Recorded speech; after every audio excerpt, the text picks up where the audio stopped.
Carta de Paulo aos Gálatas. Gálatas, capítulo 1. Prefácio e saudação. Paulo, apóstolo, não da parte de pessoas, nem por meio de homem algum, mas por Jesus Cristo e por Deus Pai, que o ressuscitou dos mortos, e todos os irmãos que estão comigo às igrejas da Galácia. Que a graça e a paz estejam com vocês da parte de Deus, nosso Pai, e do Senhor Jesus Cristo, o qual entregou a si mesmo pelos nossos pecados para nos livrar deste mundo perverso, segundo a vontade de nosso Deus e Pai, a quem seja a glória para todo o sempre. Amém. Não há outro evangelho. Estou muito surpreso em ver que vocês estão passando tão depressa daquele que os chamou na graça de Cristo para outro evangelho, o qual, na verdade, não é outro. Porém, há alguns que estão perturbando vocês e querem perverter o evangelho de Cristo. Mas ainda que nós, ou mesmo um anjo vindo do céu, pregue a vocês um evangelho diferente daquele que temos pregado, que esse seja anátema. Como já dissemos, e agora repito, se alguém está pregando a vocês um evangelho diferente daquele que já receberam, que esse seja anátema. Por acaso eu procuro agora o favor das pessoas ou o favor de Deus? Ou procuro agradar pessoas? Se ainda estivesse procurando agradar pessoas, eu não seria servo de Cristo. Como Paulo se tornou apóstolo. Mas informo a vocês, irmãos, que o evangelho por mim anunciado não é mensagem humana, porque eu não o recebi de ser humano algum, nem me foi ensinado, mas eu o recebi mediante revelação de Jesus Cristo.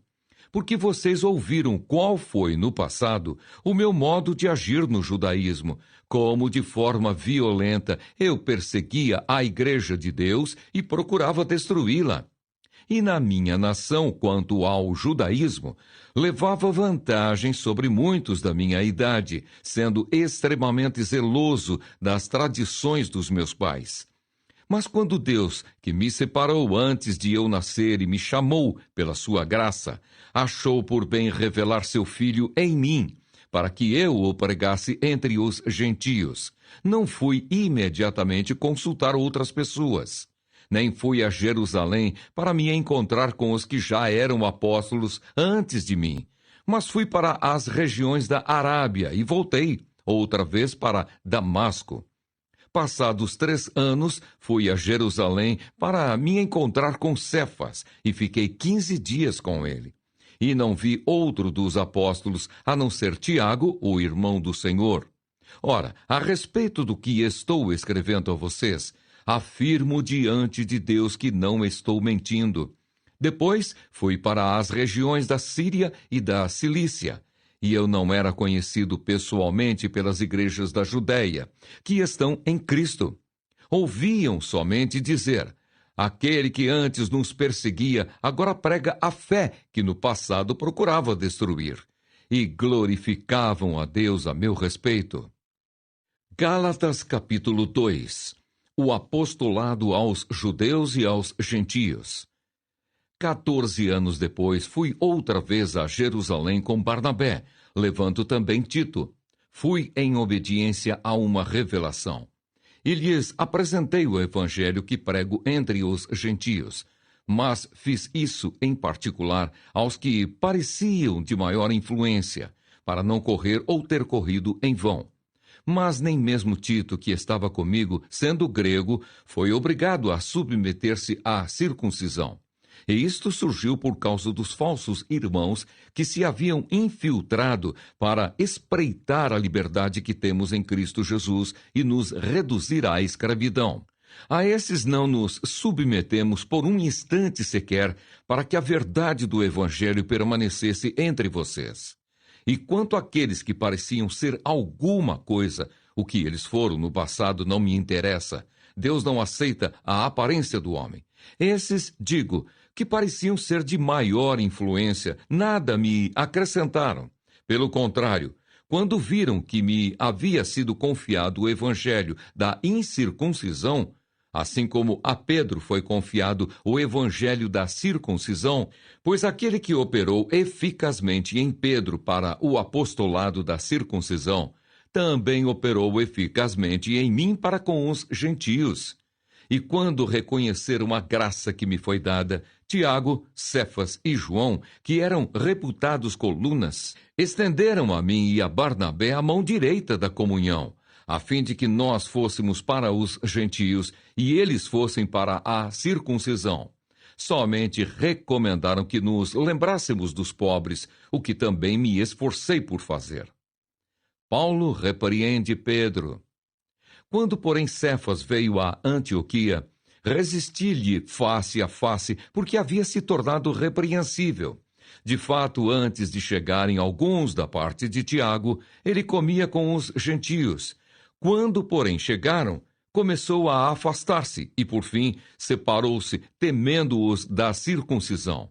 E também os demais judeus se fizeram hipócritas juntamente com ele, a ponto de o próprio Barnabé ter se deixado levar pela hipocrisia deles. Quando, porém, vi que não procediam corretamente segundo a verdade do Evangelho, eu disse a Cefas, na presença de todos: se você que é judeu vive como gentio e não como judeu, por que quer obrigar os gentios a viverem como judeus? A justificação pela fé em Cristo Jesus. Nós, judeus por natureza, e não pecadores dentre os gentios, sabendo, contudo, que o homem não é justificado por obras da lei, e sim mediante a fé em Jesus Cristo, também temos crido em Cristo Jesus, para que fôssemos justificados pela fé em Cristo, e não por obras da lei, pois por obras da lei ninguém será justificado. Mas se nós, procurando ser justificados em Cristo, fomos também achados pecadores, será que isto significa que Cristo é ministro do pecado? De modo nenhum. Porque se volto a edificar aquilo que destruí, a mim mesmo constituo transgressor. Porque eu, mediante a própria lei, morri para a lei, a fim de viver para Deus. Estou crucificado com Cristo, logo já não sou eu quem vive, mas Cristo vive em mim. E esse viver que agora tenho na carne, vivo pela fé no Filho de Deus, que me amou e se entregou por mim. Não anulo a graça de Deus, pois se a justiça é mediante a lei, segue-se que Cristo morreu em vão. Gálatas, capítulo 3. Paulo apela para a experiência dos Gálatas. Ó Gálatas insensatos, quem foi que os enfeitiçou? Não foi diante dos olhos de vocês que Jesus Cristo foi exposto como crucificado? Quero apenas saber isto. Vocês receberam o Espírito pelas obras da lei ou pela pregação da fé? Será que vocês são tão insensatos que, tendo começado no Espírito, agora querem se aperfeiçoar na carne? Será que vocês sofreram tantas coisas em vão? Se é que, na verdade, foram em vão.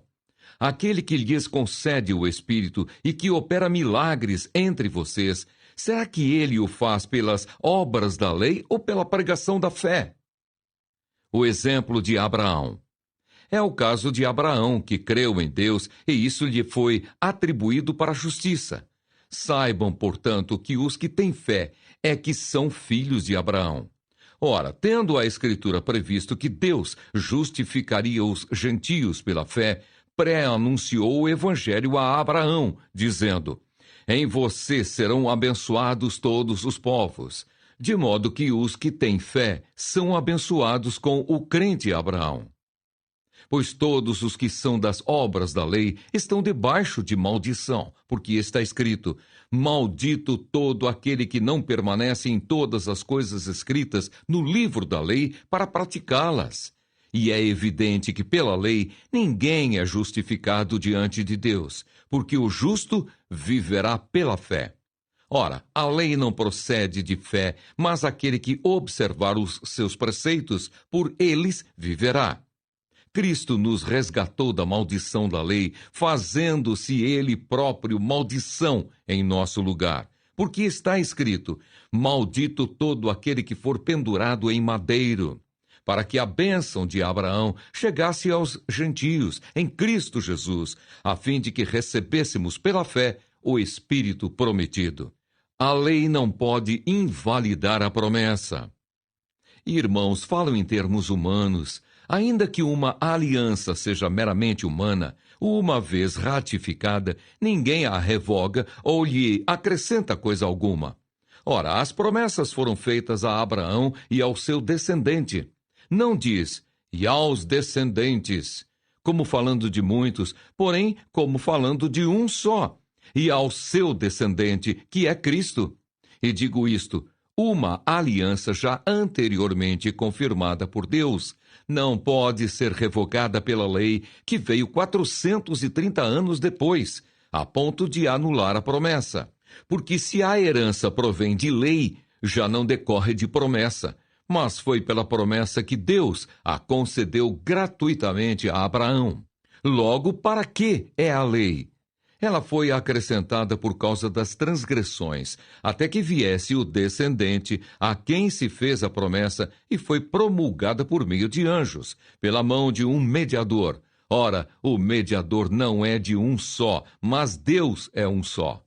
Seria, então, a lei contrária às promessas de Deus? De modo nenhum, porque se fosse promulgada uma lei que pudesse dar vida, então a justiça seria, de fato, procedente de lei. Mas a Escritura encerrou tudo sob o pecado, para que, mediante a fé em Jesus Cristo, a promessa fosse concedida aos que creem. A tutela da lei para nos conduzir a Cristo. Mas antes que viesse a fé, estávamos sob a tutela da lei e nela encerrados, para essa fé que no futuro haveria de ser revelada. De maneira que a lei se tornou nosso guardião para nos conduzir a Cristo, a fim de que fôssemos justificados pela fé.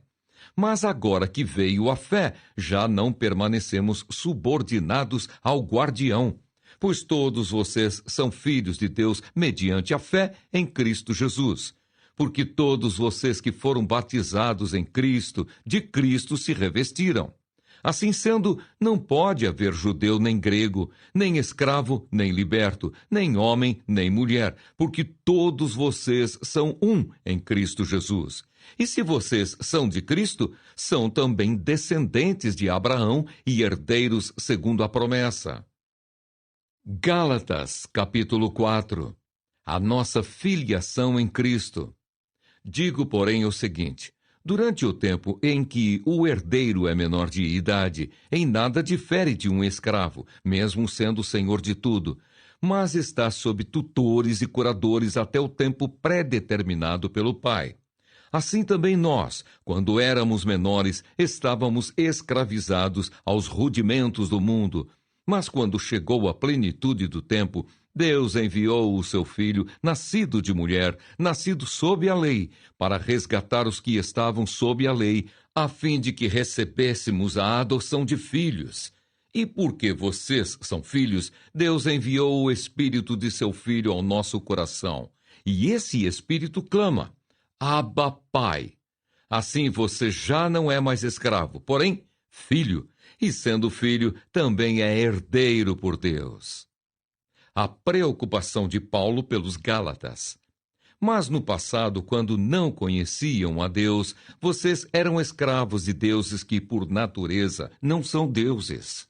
Mas agora que vocês conhecem a Deus, ou melhor, agora que vocês são conhecidos por Deus, como é que estão voltando outra vez aos rudimentos fracos e pobres, aos quais, de novo, querem servir como escravos?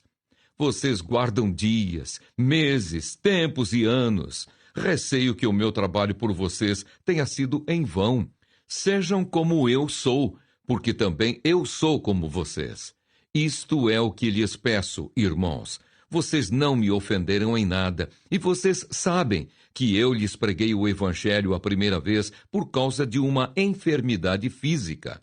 E por mais que a minha enfermidade na carne lhes tenha sido uma provação, vocês não me trataram com desprezo nem desgosto. Pelo contrário, me receberam como anjo de Deus, como o próprio Cristo Jesus.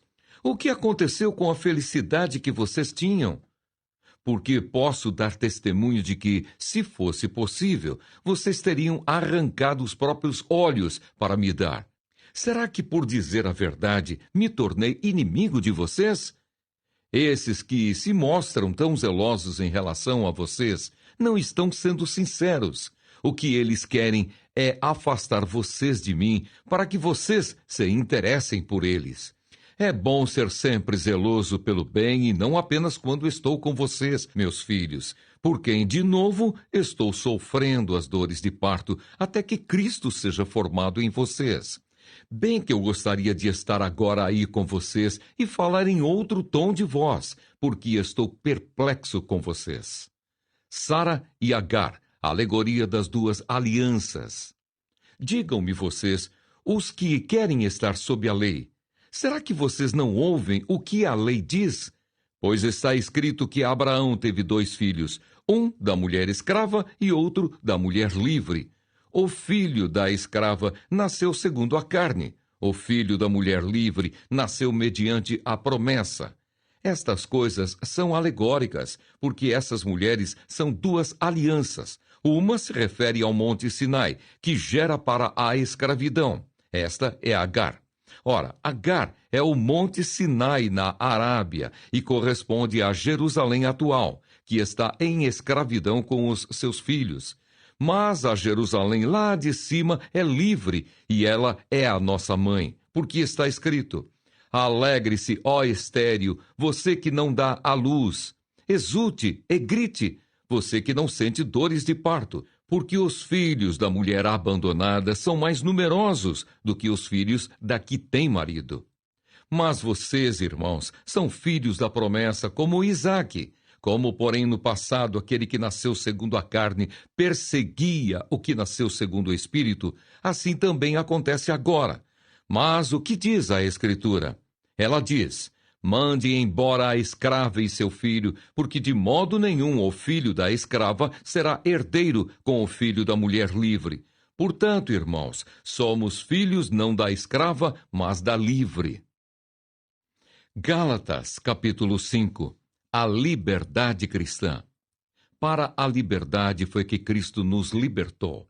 Por isso, permaneçam firmes e não se submetam de novo a jugo de escravidão.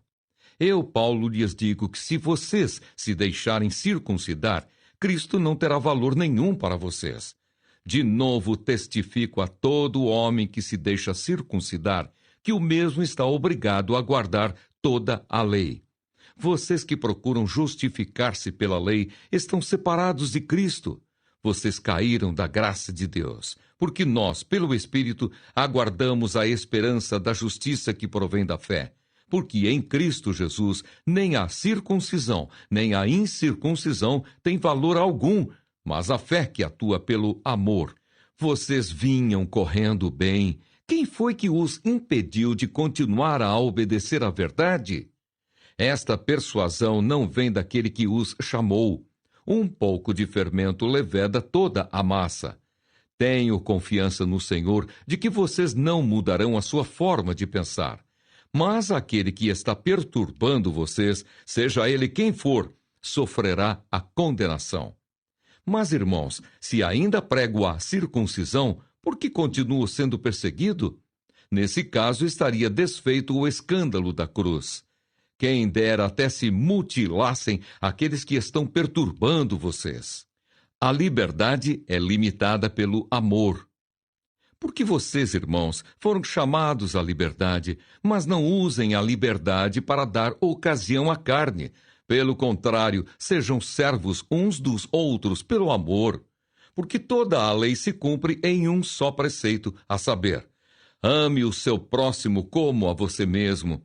Mas se vocês ficam mordendo e devorando uns aos outros, tenham cuidado para que não sejam mutuamente destruídos. As obras da carne e o fruto do Espírito.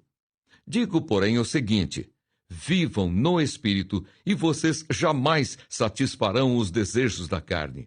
Porque a carne luta contra o Espírito e o Espírito luta contra a carne, porque são opostos entre si, para que vocês não façam o que querem. Mas, se são guiados pelo Espírito, vocês não estão debaixo da lei. Ora, as obras da carne são conhecidas e são: imoralidade sexual, impureza, libertinagem, idolatria, feitiçarias, inimizades, rixas, ciúmes, iras, discórdias, divisões, facções, invejas, bebedeiras, orgias e coisas semelhantes a estas. Declaro a vocês, como antes já os preveni, que os que praticam tais coisas não herdarão o reino de Deus. Mas o fruto do Espírito é amor, alegria, paz, longanimidade, benignidade, bondade, fidelidade, mansidão, domínio próprio.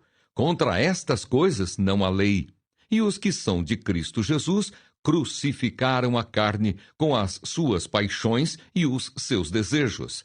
Se vivemos no Espírito, andemos também no Espírito. Não nos deixemos possuir de vanglória, provocando uns aos outros, tendo inveja uns dos outros.